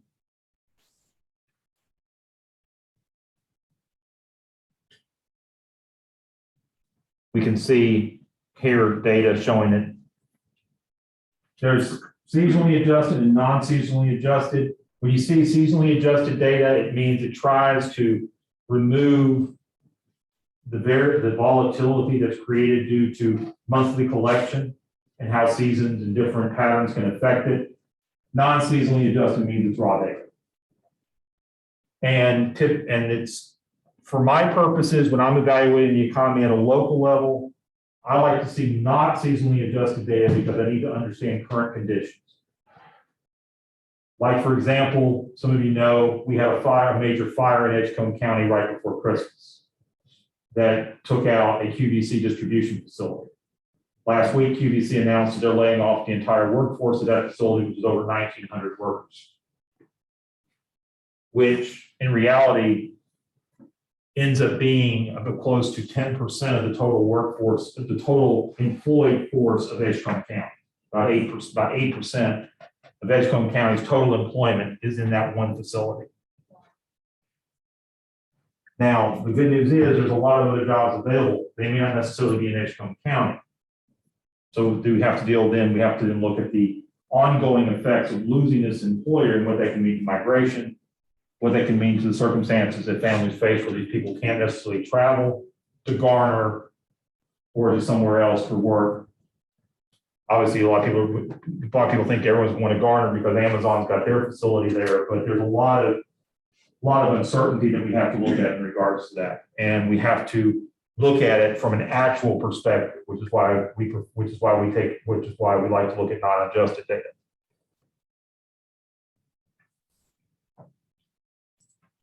And then these are some other good resources. Link's been around for a long time. They updated it recently, but there's a lot of statistical information here as well. And a lot of it's available at the county and municipal level. Analysis, of course, is where economists actually look at what's going on. They take all this information and they put it together and produce analysis, much like you do with policy, but they do about the economy. Wells Fargo's economics group is actually based in Charlotte. It's actually a holdover from Wachovia. And they do a phenomenal job of economic analysis. They publish stuff almost daily on pretty much when any national or even state level economic indicator or economic statistic comes out, they publish a report about it. PNC also does this, except they do it out of Pittsburgh. The Federal Reserve has their own economic research. The most well-known economic analysis that the Federal Reserve publishes on a regular basis is known as the Beige Book. It is published 10 times a year. And what it is it's basically a narrative at a national level as well as at a district level. And it serves to be a narrative of how the economy is doing based on their economists nationally and regionally having interviews with various business executives, people involved in finance, involved in HR, corporate executives, to have an understanding of how the economy is going in those local areas. And it does it in a narrative format. The Congressional Budget Office also does its own economic analysis. Its most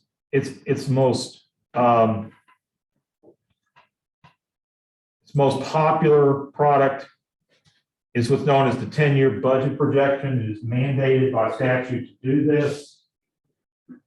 They produce a 10-year projection of where they believe the budget's going to perform with respect to revenues and expenditures based on economic conditions and application of existing law. There are a lot of questions and a lot of controversy about this because it makes assumptions based on how law is written, not necessarily how law is applied. For example, when tax cuts are sunsetted, it automatically assumes that that based on statute, when that sunset occurs, that revenue is going to be recovered.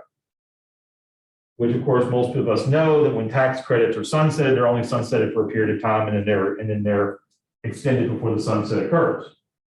Which of course means that deficits grow or surpluses shrink. Revenues shrink, deficits grow. But they do a lot of their own data, and this is very good data with respect to look at when examining the budget or in federal information. There's also analysis done by the Richmond Fed. The OECD is our global. They do economic statistics and they also do economic analysis. And they cover pretty much the industrialized world.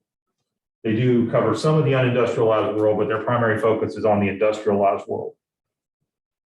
And they publish their own outlooks, as well as do various economic surveys for their member nations, which are in Europe, Asia, Africa, and so on.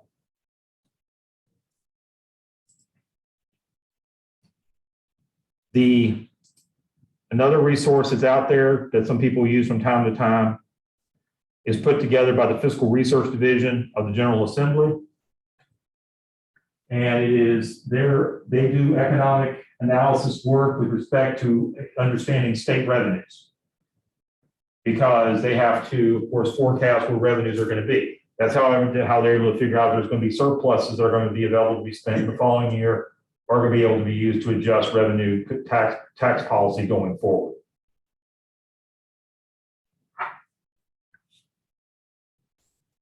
There are two prominent economists in North Carolina who kind of take on the task of evaluating and analyzing the economy within the state. One of them's here at North Carolina State. His name's Michael Walden.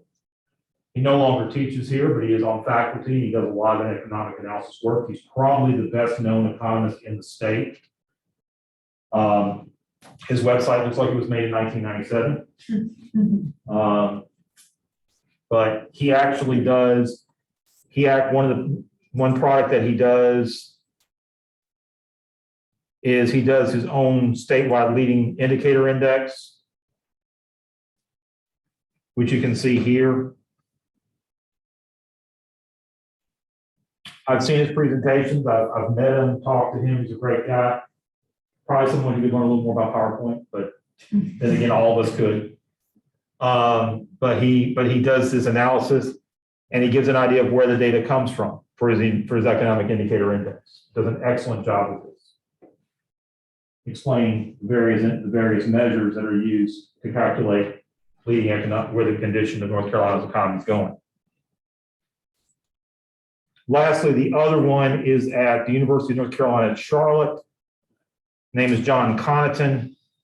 He does his own statewide forecasting. He updates it on a quarterly basis. And his is a little more, Dr. Walden's is a little more, I would say, public focused. Dr. Connaughton's is a little more business focused, is how I would put them.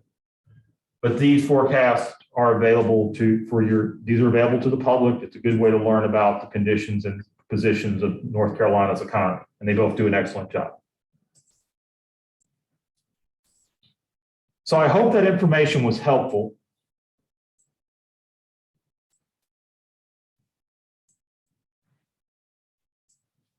We're just about done. So, assignments. If you decide that you want to have a reading group, one member of that group needs to email me with the names no later than 6 p.m. next Thursday. So long as I have some knowledge of what the group is. Next week, we will get into chapter 1. And then there's some additional viewing. I think it's all viewing. I don't think there's any articles. I think it's all videos that are located in the assignment document in the week 2 folder, which you can access through Moodle or through Google Drive. Are there any questions? Well, I hope y'all got something out of this first class, and I hope y'all are looking forward to the semester. Thank you very much.